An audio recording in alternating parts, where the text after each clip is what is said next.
Why bother to have more property than others when pare-pareho din naman kayong mamamatay? Why bother to be more beautiful than the other person na pareho lang naman kayo na hinihintay ng kabaong?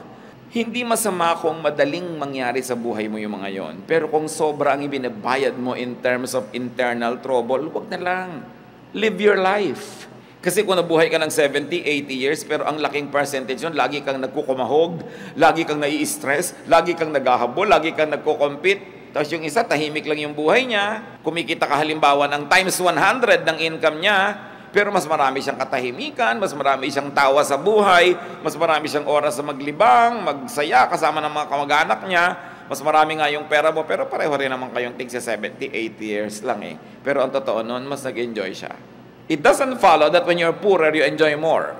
What I'm trying to say is, if by trying to get more and more and more, you already begin to be troubled, it's not worth it. Ang pahalagahan mo, mas tahimik. Meron kang sasakyan, sarili mong sasakyan, pwede mong ipasada ng 20 hours a day. Ang dami mong kita, pero pag ipinasada mo siya ng 8 hours a day lang, may oras ka sa pamilya mo, may oras ka magpahinga, bakit mo papatayin ang sarili mo? Madadali lang ang buhay mo. Dapat alam natin when to stop.